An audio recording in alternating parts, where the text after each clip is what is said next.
नमस्कार दोस्तों, मैं शुभम आप सभी को आपके YouTube चैनल एस्पिरेंट ऐप पर स्वागत करता हूं।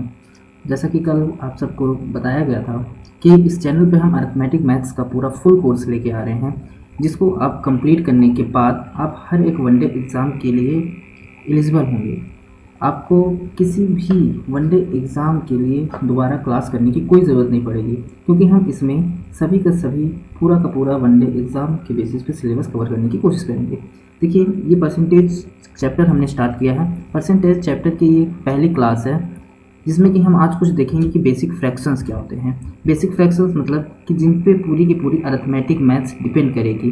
इन फ्रैक्शंस की इंपॉर्टेंस इतनी ज़्यादा है कि अगर ये फ्रैक्शंस अगर आपको लर्न नहीं हो तो शायद आपको अरिथमेटिक मैथ सॉल्व करने में बहुत सारी प्रॉब्लम्स हो सकती है।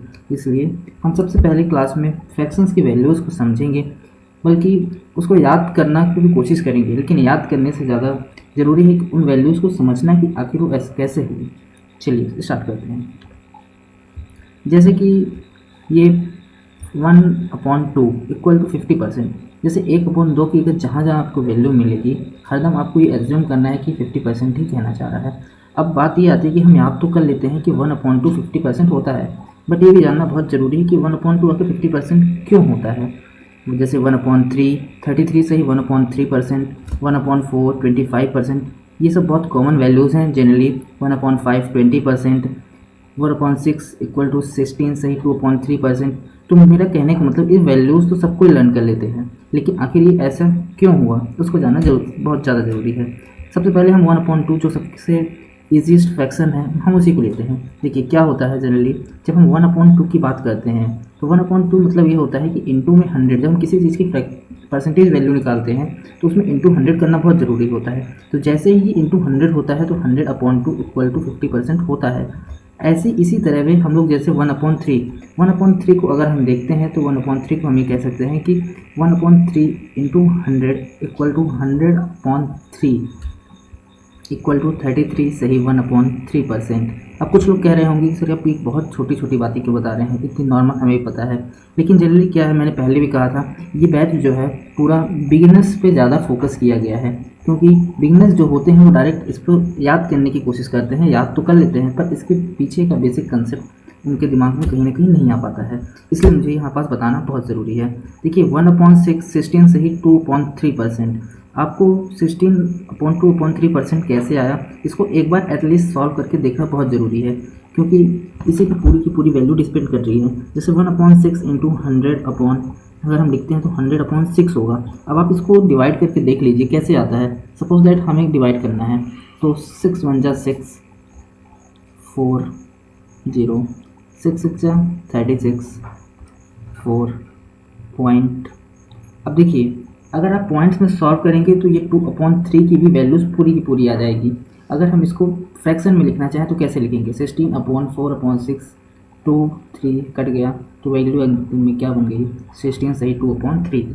अगर हम लोग इसको पूरा सॉल्व करेंगे तो पूरा 0.6666 भी, तो अब से याद रखिएगा चाहे आपको 16.6666 मिले या 16.2.3 ही मिले, दोनों की वैल्यू सेम ही होती है। सेम इसी तरह 1/8 की वैल्यू 12 होल 1/3%। इसी तरीके से आप 1/9 11 सही 1/9 1/10 इक्वल टू 10%, 1/11 इक्वल टू 9 सही 1/11। आप चाहे कोई भी वैल्यूज़ को सॉल्व करके देख सकते हैं। 100 को अगर आप 11 से डिवाइड करेंगे तो शायद यही मिलेगा। 1/12 इक्वल टू 8 सही 1/3, 1/13 7 सही 9/13%, 1/4 7 होल 1/7%, 1/5 16 सही 2.3%, 1/16 इज इक्वल टू 6 सही 1/4%। अब आप किसी भी वैल्यूज़ को अगर आप वैल्यू पे चेक करना चाहें क्या इसकी वैल्यू यही आएगी, तो मैं आपको फिर से कह रहा हूँ, आपको कुछ नहीं करना है, सीधा इसको पकड़ना है। मान लीजिए इसी को हमें चेक करना है तो 1/12 इंटू 100 इक्वल टू 100/12। अब आप 100 को 12 से डिवाइड कर दीजिए, आपको वैल्यू वही मिल जाएगी। आप करके देख लीजिएगा। चलिए हम लोग आगे बढ़ते हैं। अब जैसे मान लीजिए प्रैक्टिस के लिए हमें कुछ वैल्यूज़ हमने ली है, जैसे 4/8 है, तो हम लोग जनरली क्या करेंगे, चाहे तो हम लोग इसको 4 इंटू 100/8 करेंगे तो इसमें 4 1 जा 4 4 2 जा 8 250। कहने का मतलब इसका मतलब क्या हुआ, 4/8 की फाइनल वैल्यू जो आएगी वो 50% ही आएगी। ऐसे हम लोग 3, मैं पेन का कलर चेंज कर लेता हूँ जिससे कन्फ्यूजन कम हो। जैसे 3/5 इंटू 100 इक्वल टू 300/5। अब हम लोग इसको जनरली ऐसे भी डिवाइड कर सकते हैं, 5 6 30, तो इसकी वैल्यू क्या आ गई 60। अब आपको अगर पीछे याद हो तो मैंने कहा था 1/5, मैं आपको दिखा देता हूँ कि 1/5 की वैल्यू क्या थी। यहाँ पास 1/5 की वैल्यू है 20%, तो हम लोग यहाँ पास डायरेक्ट भी कर सकते थे कि 3/5 की वैल्यू क्या होगी, जैसे 1/5 की वैल्यू अगर 20% है तो 3/5 की वैल्यू आपको 20 से डायरेक्ट 20, देखिए ये क्या है 3 टाइम्स हो रहा है, इसी तरह वैल्यूज़ भी आपकी ये 3 टाइम्स ही होगी तो डायरेक्ट 60% हो जाएगा। जैसे 1/3 हमने क्या पढ़ा था, 1/3 हमने पीछे पढ़ा है कि 33 होल 1/3 होता है। अब सपोज यहाँ 3/9 हमें निकालना है, तो आपको ये चीज़ दिख रहा होगा कि अगर मैं 3 1 जा 3 3 3 जा 9 करूँ तो ये डायरेक्ट 1/3 बन रहा है, और 1/3 की वैल्यू क्या होती है अपनी 33 से ही एक। जैसे हम लोग अब नेक्स्ट हमें सॉल्व करना है 8/7। 8/7 का मतलब क्या होगा, अगर हम जल्दी देखें तो 8/7 इंटू 100, इसका मतलब क्या होगा कि 800/7। देखिए एक तो मेथड ये भी है कि आप 800 को आप 7 से डिवाइड करें, पर ये एग्जाम ओरिएंटेड मेथड नहीं है, इसमें बहुत ज़्यादा टाइम लगेगा। इसको हम लोग एक न्यू मेथड सॉल्व करते हैं। न्यू क्या, आपने पीछे वैल्यूज़ के बेसिस पे कैसे सॉल्व होगा। सपोज दैट कि वो 8/7 को हमें सॉल्व करना है, हमें तो अच्छी तरह से पता है कि 1/7 की वैल्यू क्या होती है। 1/7 की वैल्यू होती है 14 और 2/7%। तो आप देख रहे हैं कि 1/7 से हमें अब सॉल्व करना है 8/7, तो ये 1 से कितने टाइम होंगे 8 टाइम। सेम इसी तरह से हमें ये सॉल्व कर देना है इंटू 8 टाइम करके। जैसे 14 8 जा कितना होता है, 14 8 जा हम सबको पता है कि 112 होता है। हम सबसे पहले लिखेंगे 112, लेकिन ये है कि इसके साथ हमने 14 के साथ तो 8 का मल्टीप्लाई कर दिया है। अब सेम इसी को फ्रैक्शन के साथ भी इनमें 8 का मल्टीप्लाई करना पड़ेगा, जो कि हो जाएगा 16/7। अब 16/7 को अगर हम लोग डिवीज़न में कन्वर्ट करेंगे तो कैसे होगा, इससे आप करके देख लीजिए, क्योंकि 7 2 या 14 होता है। उसके बाद ये क्या हो गया, रिमाइंडर 2 बच गया। कहने मतलब ये जो 2 होल है, तो 2 होल को हम लोग इसमें ऐड करेंगे तो ये हो जाएगा +2/2/7, तो ये हो जाएगा 1/14 होल 2/7। इस तरीके से हम लोग वैल्यूज़ को, जो बड़ी वैल्यूज़ होगी, इस तरह से सॉल्व करेंगे और जल्दी इससे आंसर आएगा। और डिवीज़न मेथड भी अच्छा है, पर वो बहुत लॉन्ग पड़ जाता है। अब जैसे हम लोग को 4/10 सॉल्व करना है, तो 4/10 को हम लोग जनरली, इसलिए हम लोग को याद है कि 1/10 की वैल्यू क्या होती है 10 होती है, तो 4/10 की वैल्यू क्या हो जाएगी, ये आपका 4 टाइम हुआ, तो वैल्यूज़ फिर क्या हो जाएगी 4 टाइम, डायरेक्ट हम 40 सॉल्व कर सकते हैं। तो बस इसी तरह की 3/12 क्या होगा। अब आप इसको एक तरह से और सिंप्लीफाई कर सकते हैं कि 3 1 जा 3, 3 4 जा 12, तो 1/4 हो गया। और 1/4 की वैल्यू क्या होती है हम सबको अच्छी तरह से पता है 25%। तो इस तरह से हम लोग फ्रैक्शंस को ईजिली और जल्दी सॉल्व कर सकते हैं। जनरली हमने कुछ फ्रैक्शंस लिए हैं जो आपकी प्रैक्टिस में हेल्प आए। चलिए हम लोग कुछ फ्रैक्शन सॉल्व करते हैं प्रैक्टिस के लिए। जैसे 4/9, 4/9 को देखिए कोई डिविजिबल तो है नहीं ऊपर नीचे, तो इसको आपके पास पहला मेथड ये है कि आप इसको 400/9 को सॉल्व करें, या तो सेकेंड ये है कि हमें पता है 1/9 की वैल्यू क्या होती है, 1/9 की वैल्यू 11 होल 1/9 होती है, और हमें 4/9 निकालना है। मतलब ये 1 से कितनी हो रही है 4 टाइम हो रही है, हम लोग इसको कितने टाइम्स कर देंगे 4 टाइम्स कर देंगे।